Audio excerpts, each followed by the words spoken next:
Hi, today we will see the provisions regarding the employee stock option. What is meant by employee stock option? We all know that when an employee is working for the organization, he or she is benefited by getting the remuneration for the services he is provided.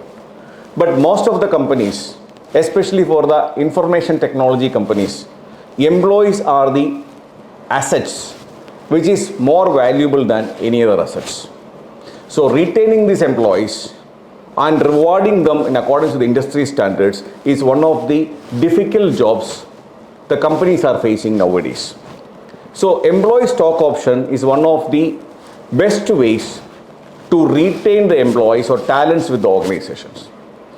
How the employees can be retained apart from paying salaries or remuneration based on the industry standards. If the employees are given an opportunity to participate in the ownership of the company, they will be more inclined to continue with the company and they will be happy to work in the organization.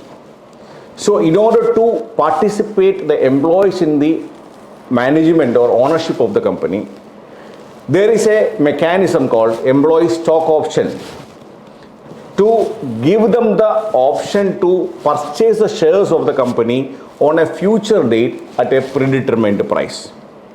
So we will have to familiarize with certain terminologies to understand this scheme of options or employee stock options in a better manner.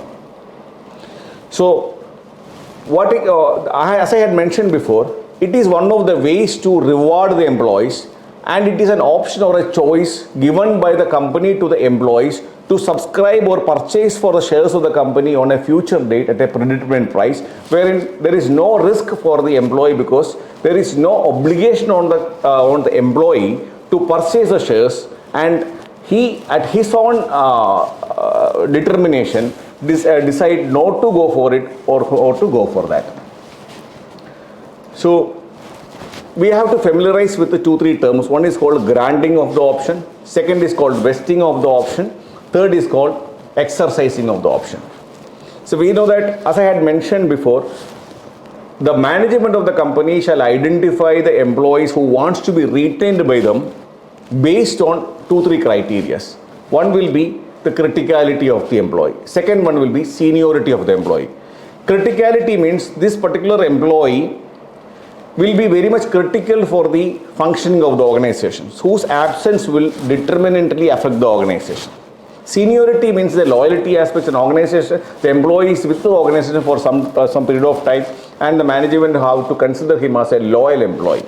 So the management will identify, or the board compensation committee will identify the employees who are critical in nature and who are actually senior in nature, and decide and fix the eligibility criteria for them.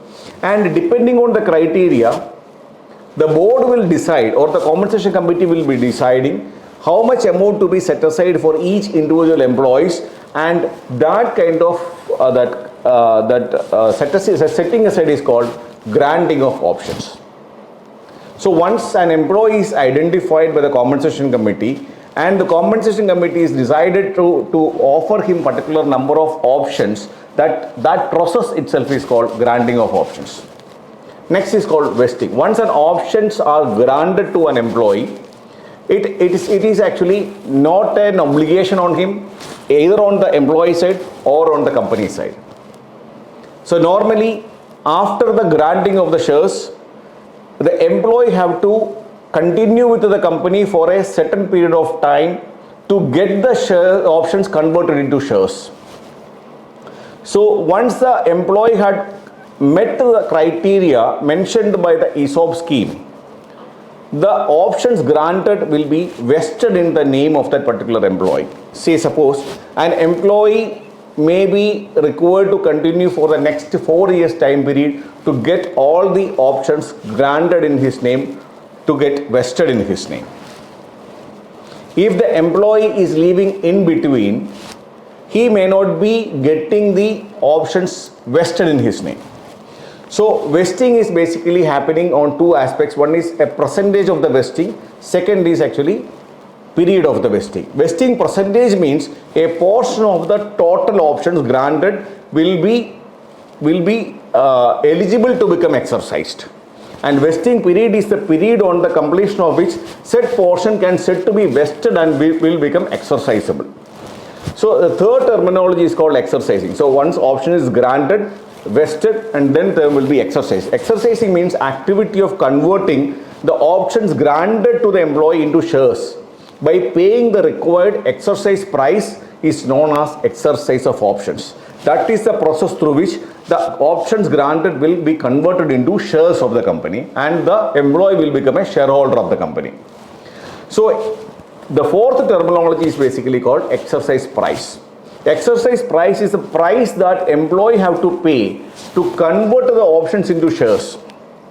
Sometimes in some companies are even offering cashless use of the company. The employees are not compelled to pay any amount specifically to the company to get the options exercised. The company will itself will be meeting that expenses, and that is another relevant manner in which options are being granted. The other terminology which is connected with the employee stock option exercise period. Exercise period is the period within which the employee can decide whether he will exercise the options or not. The period starts typically from the date of vesting. So once the shares are vested in him, the employee can exercise the shares within a specific period at a specific price, and upon which he will become a shareholder in the company. So these options will lose the validity in certain circumstances. That is, example, on the expiry of the exercise period, or in case of separation of the employee from the employment, like resigning from the employment or abandonment, etc. These options, these lapsed options cannot be converted into shares and it will lose its value. So such options are said to have been lapsed. Similarly, there are unvested options. That means employee has not completed the period of or tenure of the employment, due to which the unvested options will be there, which will also be get lapsed if he is resigning from the company prior to that date. Is this another major factor to be addressed is these options will not have a characteristics of a share till it will be converted into shares. Due to that reason, these options will not have any voting rights as that of a shareholder, and they will get the voting right only when they are getting shares in the company. So when a company is giving the options to the employee, there are certain criteria which I had mentioned before to be adhered to by the employee to get the options granted and vested and exercised, and the company will be giving a letter of grant. Company will be giving there will be an ESOP scheme which will be defining all these conditionalities, and there will be sometimes an explanatory note called ESOP guide and an acceptance forms. So these are the basic things which an employee will become eligible for an ESOP scheme, and there are certain provisions in the Companies Act which is clearly governing this, and for the listed companies there is a separate scheme for it. I have covered only the basic aspects of the employee stock option to give you a glimpse about the employee stock option plan. Thank you.